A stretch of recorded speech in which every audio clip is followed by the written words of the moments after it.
दोस्तों शुरू करने से पहले डिस्क्लेमर की वीडियो सिर्फ और सिर्फ एजुकेशनल पर्पस के लिए है, इन्वेस्टमेंट एडवाइस नहीं है। तो वीडियो को देखकर आप सीख सकते हो और इन्फॉर्मेशन को ले सकते हो। बाकी इससे पहले कल मैंने आपको दो वीडियोस दिए थे, कुछ बहुत इंपॉर्टेंट डेटा हमने यहाँ पे डिस्कस किया था। अगर आपने नहीं देखा तो आप इन दोनों वीडियोस को देख लेना। अब दोस्तों कुछ स्टॉक्स को डिस्कस करते हैं, जानने की कोशिश करते हैं कि क्या न्यूज़ है, टेक्निकली क्या सिचुएशन है। अभी देखिए कुछ कमेंट्स में आपके देख पा रहा हूँ कि नेटवेब कंपनी के स्टॉक में क्या कर सकते हैं, वो किस सिचुएशन में है, स्टॉक अभी के समय सही है या फिर नहीं। प्राइस एक्शन क्या बताने की कोशिश कर रहा है वो टेक्निकल्स में देखते हैं। बाकी एक बहुत ही बड़ी खबर नेटवेब को लेकर यहाँ पे सुनने को मिल रही है। देखिए आपके सामने कंपनी का नेम है एंथ्रोपिक, और इसकी वजह से ही अभी प्रॉब्लम चल रही है। इसने जो टूल लॉन्च किया है उसकी वजह से जो टेक कंपनीज उनकी पिटाई चल रही है, चाहे वो एआई कंपनीज हो या फिर वो आईटी कंपनीज हो।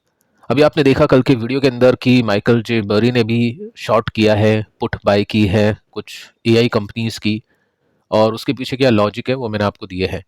सेकंड हमने देखा कि डीआईज भी बेच रही है इन सभी कंपनीज को, टेक कंपनीज को हम बोल सकते हैं, आईटी कंपनीज को हम बोल सकते हैं, जिसमें मैक्सिमम जो फंड्स हैं उनके नेम्स आप यहाँ पे देख सकते हैं। कौन कौन से म्यूचुअल फंड्स है जिनके पास में टेक सेक्टर का एक्सपोजर है, बहुत ज़्यादा है। अगर मैं फ्लेक्सी कैप और लार्ज कैप फंड्स की बात करूं तो पराग पारिक इसके पास में भी काफ़ी है, 19% आप देख सकते हैं यहाँ पे मेंशन कर रखा है। अब ये इंडियन कंपनीज भी है और साथ में जो यूएस मार्केट की कंपनीज अमेजॉन है, माइक्रोसॉफ्ट, अल्फाबेट है, मेटा है, ये सभी कंपनीज है। यहाँ पे देखिए मेंशन नहीं कर रखा है, लेकिन मैं आपको बता देता हूँ कि जनवरी के अंदर पराग पारिक ने टीसीएस और एचसीएल टेक के अंदर बहुत ही हैवी इन्वेस्टमेंट किया था, और फरवरी के अंदर काफ़ी नुकसान इनको हो रहा है। देखना पड़ेगा कि फरवरी के अंदर ये क्या करते हैं, उन कंपनीज के अंदर बाइंग करते हैं या फिर बेचते हैं। देखो चांसेस हाई है कि ऐसे टाइम पर अपनी पोजीशंस को कम करते हैं। इसका मतलब क्या है कि बड़ी सेलिंग यहाँ पे हो सकती है। सेकंड आप देखोगे मिड कैप फंड्स की बात करोगे तो मोतीलाल ओसवाल मिड कैप के पास में 37% इंडियन आईटी कंपनीज का एक्सपोजर है, जो कि बहुत ज़्यादा है, और ये इसको बहुत ही रिस्की बना देता है। तो यहाँ से भी बिकवाली चल रही है। कल हमने देखा कि इसने परसिस्टेंट को बेचा है, कोफोर्स को बेचा है, कुछ कंपनीज में से कंप्लीटली एग्जिट किया है। कल की वीडियो को आप देख लेना। कोटक के पास में 15% है, एचडीएफसी के पास में 12% है, तो ये कोई बड़ी बात नहीं है, लेकिन 37% होना काफ़ी बड़ी बात है, तो यहाँ से बिकवाली होगी। साथ में एक्सिस लार्ज कैप 16%, यहाँ से भी बिकवाली हो सकती है। कहने का मतलब ये है कि इंडिविजुअल इन्वेस्टर्स हो या डीआईज हो या फिर एफआईज हो, एफआईज ने भी कल काफ़ी बड़ी बिकवाली की, 7-8 हज़ार करोड़ रुपीस के आसपास की बिकवाली एफआईज करते हुए देखने को मिले हैं। अब देखिए सबको ही बेच रहा है मार्केट के अंदर माल, पब्लिक मतलब बड़े इन्वेस्टर्स जो आते हैं पब्लिक के अंदर, जैसे माइकल जेबरी, इस तरह के जो इन्वेस्टर्स हैं। डीआईज हम देख चुके हैं, एफआईज हम देख चुके हैं, बचा कौन है? बचा है प्रमोटर। यहाँ पे देखिए दोस्तों, जो प्रमोटर्स हैं इन कंपनीज के, बाकी कंपनीज का डेटा मेरे पास में नहीं है, लेकिन नेटवेब का डेटा मेरे पास में है, और नेटवेब को प्रमोटर ने बेचा है। यहाँ पे आप सिंपली नोट कर सकते हैं प्रमोटर के नेम्स। ये है प्रमोटर के नेम से, नवीन, विवेक, संजय, मिस्टर नीरज। इन्होंने 20 लाख शेयर्स बेच दिए हैं, कंपनी का 4% हिस्सा बेच दिया है। एवरेज प्राइस अगर हम देखें जो कि है 3058 रुपीस पर शेयर, 636 करोड़ रुपीस इन्होंने इस डील से कमाए हैं। हम इसको थोड़ा सा डिटेल में देख लेते हैं। यहाँ पे आप देख सकते हैं 12 फरवरी का डेटा है, और इसके अंदर संजय, मिस्टर संजय, नवीन, नेम्स आप पढ़ सकते हैं, और कितने कितने स्टॉक्स इन्होंने बेचे हैं। तो टोटल 4% कंपनी इन्होंने ब्लॉक डील में नहीं, बल्क डील में बेची है, यानी ओपन मार्केट के अंदर स्लोली स्लोली जो स्टॉक्स बिकते हैं उस तरह से बेचे हैं। ठीक है।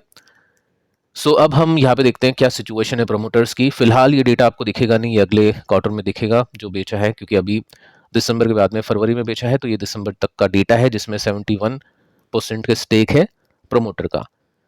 अब ये घट के आई थिंक 68-67% हो जाएगा। 4% की बिकवाली की है, हो सकता है आगे चल के और बिकवाली कर दें, तो ये स्टेक कम हो रहा है।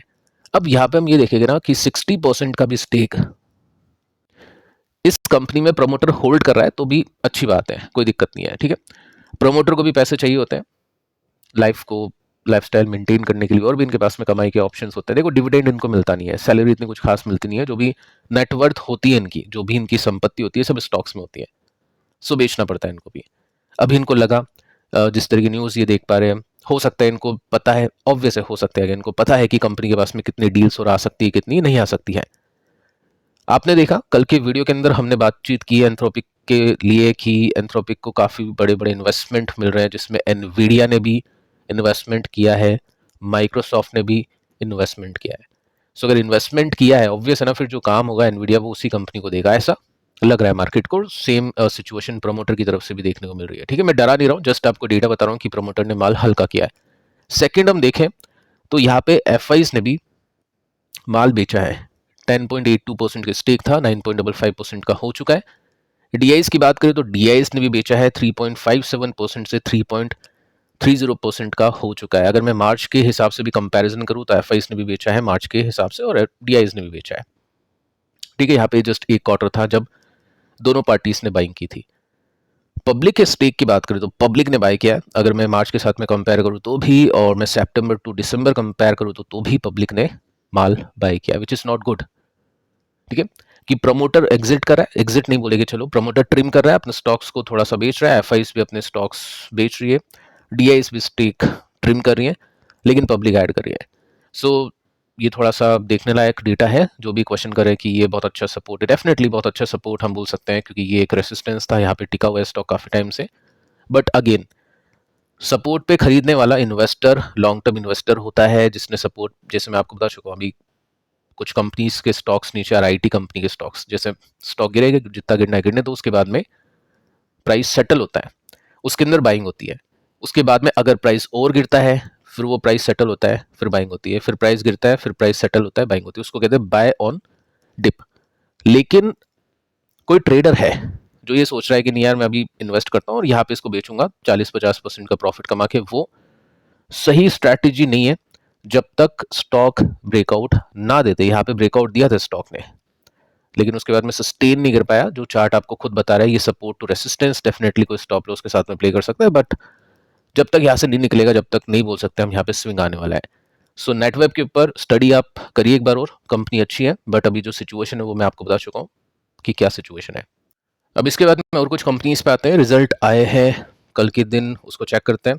ओरिएंट टेक रिजल्ट आए हैं इसके। अब देखो यहाँ पे जो कंपनी का रेवेन्यू है ना, वो कम हुआ है, 2 से घट के 1.98 समथिंग हो चुका है। लेकिन यहाँ पे जो कंपनी का प्रॉफिट है ना, देखो पहले प्रॉफिट था कंपनी को 127 मिलियन का, 150 मिलियन का नुकसान हो चुका है। बहुत खराब रिजल्ट है। प्रॉफिट के मार्जिन अगर आप देखोगे तो 8% के घट के सीधा 1% के भी नीचे आ चुका है।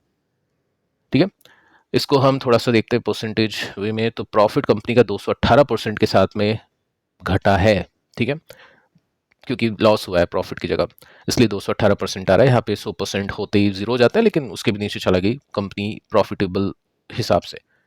सेल्स की बात कर लेते हैं तो सेल्स कंपनी की थोड़ी सी कम हुई है 6% के साथ में, लेकिन मार्जिन बहुत तेजी से ड्रॉप हुए हैं कंपनी के। तो इसका इम्पैक्ट कल देखने को मिलेगा, क्योंकि मार्केट के बंद होने के बाद में न्यूज़ आई है कल, मतलब परसों संडे को नहीं, सॉरी मंडे को।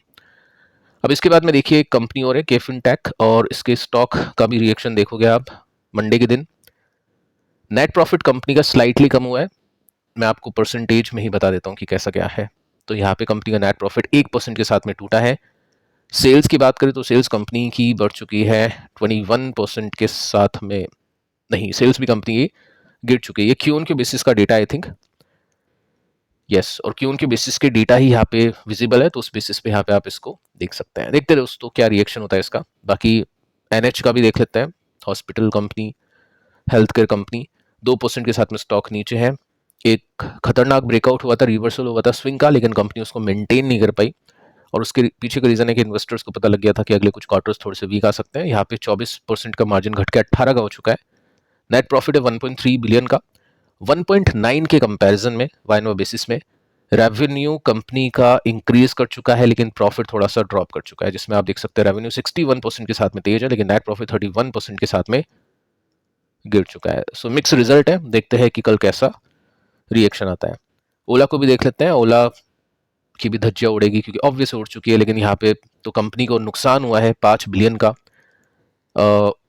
नुकसान ही पहले था, लेकिन सबसे खतरनाक बात दोस्तों ये है कि कंपनी को अपनी सेल्स बढ़ानी चाहिए कम से कम मेंटेन करने के लिए मार्केट कैप, वो मेंटेन नहीं कर पाई कंपनी।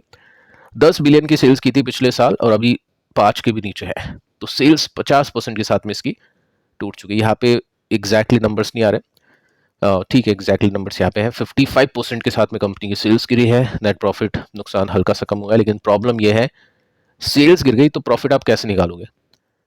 सो देखते हैं दोस्तों, कल स्टॉक मंडे को मतलब खत्म होता है या फिर नहीं होता है। बाकी 30 रुपये का स्टॉक है और ये 160 रुपये का था आई थिंक, और वहाँ से 30 रुपीज़ आ चुका है। देखते हैं और कितना गिरेगा। इसके बाद में दोस्तों HL है, इसको भी देखते हैं। 1% की तेजी बनी कल के दिन। Q3 का रिएक्शन आपने देखा, थोड़ा सा सही गया। 35 रुपीज़ का डिविडेंड, प्रॉफिट 30% के साथ में इंक्रीज कर गया। एस्टिमेट का डेटा अपने साथ में था, तो मैंने आपको बताया था कि एस्टिमेट स्लाइटली बीट हुई है, बहुत बड़ी बात नहीं है। 17.8 की एक्सपेक्टेशन थी और 18.5 नेट प्रॉफिट आया है। 35 रुपीज़ का डिविडेंड है जो इन्वेस्टर्स को अच्छा लगा। सेकंड आप देखोगे ना तो कंपनी के पास में एक डील आई है जो कि है 2312 करोड़ रुपीस की, ठीक है। और इसको लेकर भी मार्केट ने थोड़ा सा उत्साह दिखाया है। देखिए प्रॉब्लम ये है कि ये जो कंपनी है ना, ये कंपनी पूरे निफ्टी इंडिया डिफेंस इंडेक्स को हिला सकती है। मैक्सिमम जो स्टेक है ना वो इसी कंपनी का है। तो अगर ये स्टॉक नहीं चलता है तो आपके पास में डिफेंस का ETF है या डिफेंस का म्यूचुअल फंड है, वो भी नहीं चलेगा। तो यहाँ पे इसको देखना काफ़ी इंपॉर्टेंट है। फिलहाल स्टॉक वीक है, रेसिस्टेंस नीचे की तरफ जा रहा है, सपोर्ट भी नीचे शिफ्ट हो रहा है। अगर सपोर्ट रेसिस्टेंस पहुंचा तो 13% का गैप है, लेकिन ब्रेकआउट होना इंपॉर्टेंट है।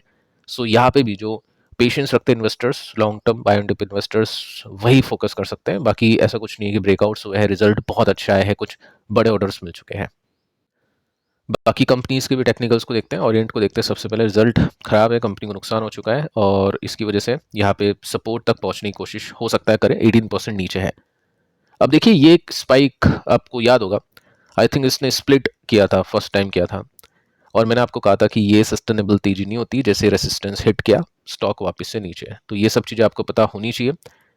केफिन टेक को देखें तो 14% नीचे इसका सपोर्ट देखने को मिल रहा है। धीरे धीरे कंपनी का स्टॉक अभी वीक होता हुआ दिखाई दे रहा है। रिजल्ट भी कुछ खास नहीं है, NH के भी नंबर्स कुछ खास नहीं है। यहाँ पे कंपनी के स्टॉक ने एक रिवर्सल दिया, लेकिन जिसने भी स्टॉप लॉस मेंटेन किया होगा वो एग्जिट ले चुका होगा। उसके बाद में स्टॉक वापस से नीचे पहुंचा और उसके बाद में एक रिकवरी दिखाई दी है, बट रिजल्ट अभी भी कुछ खास नहीं है। तो सपोर्ट की एक्सपेक्टेशंस यहाँ पे की जा सकती है।